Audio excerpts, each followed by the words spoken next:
Fidelidad. Jehová, Dios de Abraham, de Isaac y de Israel nuestros padres, conserva perpetuamente esta voluntad del corazón de tu pueblo, y encamina su corazón a ti. Primer libro de Crónicas 29:18. Nos encontramos leyendo el último capítulo del primer libro de las Crónicas, donde el autor ha narrado, de todo asunto histórico tocante a Israel, desde Adán y hasta el rey David, lo que es de relevancia según la óptica de Dios. El rey se encuentra en el final de su etapa, delante del pueblo, después de haber presentado públicamente el proyecto de la edificación del templo, y de instar a los principales, y a Salomón a finalizarlo con éxito. Seguidamente ha iniciado una oración exaltando a Dios en reconocimiento de su poder, de su gloria y de su magnificencia. A continuación, el cronista es inspirado a estructurar la oración de David como con la intención de que su audiencia reciba exhortación y enseñanza, mientras ora, siendo que el verso anterior fue dedicado a la rectitud, que le agrada a Dios, y al resultado de aplicarla a su vida.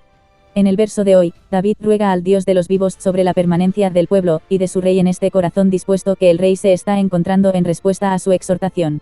Según la fidelidad del pueblo a Dios es el número de sus victorias o derrotas, y esto bien lo sabe David, que presenció las consecuencias en el pueblo por la rebeldía del rey anterior, este era Saúl, y el triste desenlace de su vida. Es por eso que su clamor a Dios se centra en que el corazón del pueblo permanezca en disposición de agradar a Dios y de encaminarse en su ley.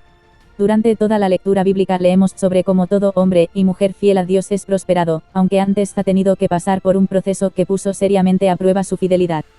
Pero como el corazón del hombre tiende, por defecto, a torcerse en pos del pecado, sucederá que, tras David y Salomón, reinarán hombres no tan fieles e incluso hombres totalmente perversos, que hasta entregarán a sus propios hijos al fuego como ofrenda a Moloc.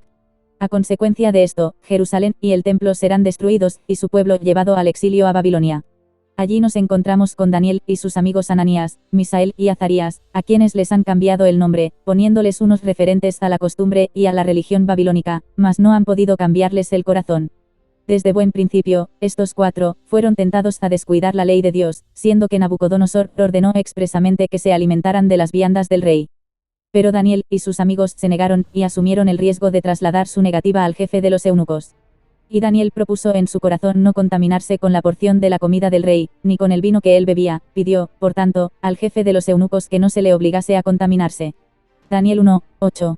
Y Dios recompensó su fidelidad poniéndolos en buen lugar entre los enemigos, resaltándolos por encima de ellos. En todo asunto de sabiduría e inteligencia que el rey les consultó, los halló 10 veces mejores que todos los magos y astrólogos que había en todo su reino. Daniel 1:20.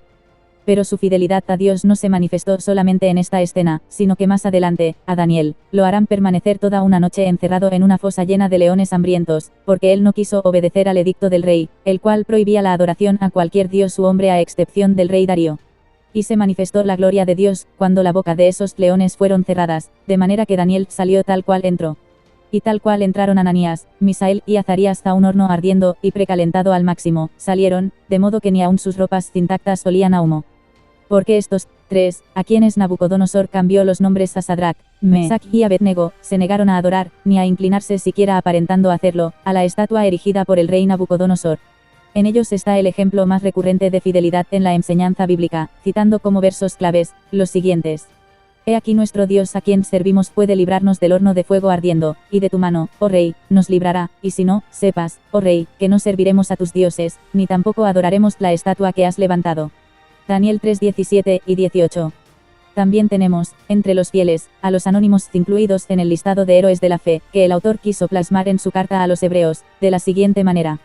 Otros experimentaron vituperios y azotes, y a más de esto prisiones y cárceles, fueron apedreados, aserrados, puestos a prueba, muertos a filo de espada, anduvieron de acá para allá cubiertos de pieles de ovejas y de cabras, pobres, angustiados, maltratados, de los cuales el mundo no era digno, errando por los desiertos, por los montes, por las cuevas y por las cavernas de la tierra, y todos estos, aunque alcanzaron buen testimonio mediante la fe, no recibieron lo prometido, proveyendo Dios alguna cosa mejor para nosotros, para que no fuesen ellos perfeccionados aparte de nosotros.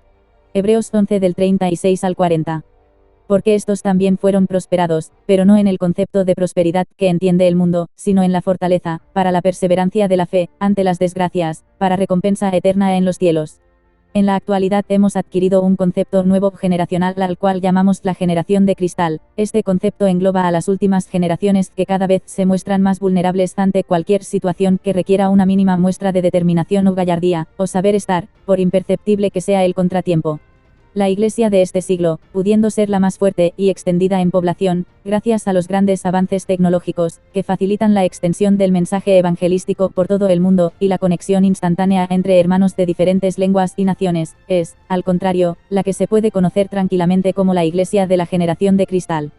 Pertenecemos a una iglesia que se desmorona ante cualquier pequeño incidente, ya no digamos cuando el problema afecta mundialmente, como por ejemplo una pandemia o desastres naturales que arrasan por donde sea sin previo aviso.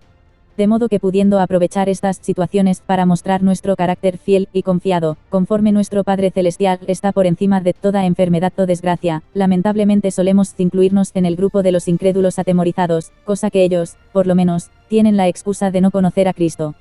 Para contrarrestar esta debilidad, va siendo hora que comencemos a comportarnos fielmente, para con nuestro Salvador, el Señor Jesucristo, y nuestro Padre Celestial, enriqueciendo nuestra vida devocional y aplicándola al día a día. Porque nadie es fiel a aquello que no conoce, es imperante la necesidad de impregnarnos del Señor en su palabra, para que el Espíritu Santo nos encamine a un cada vez más marcado carácter de Cristo. Y si a Cristo tenemos como ejemplo, pues suya es la vida que recibimos por la fe, por la gracia de Dios, seamos entonces fieles, como Él también lo es. Palabra fiel es esta: si somos muertos con Él, también viviremos con Él; si sufrimos, también reinaremos con Él; si le negaremos, Él también nos negará; si fuéremos infieles, Él permanece fiel, Él no puede negarse a sí mismo. Segunda a Timoteo 2 del 11 al 13.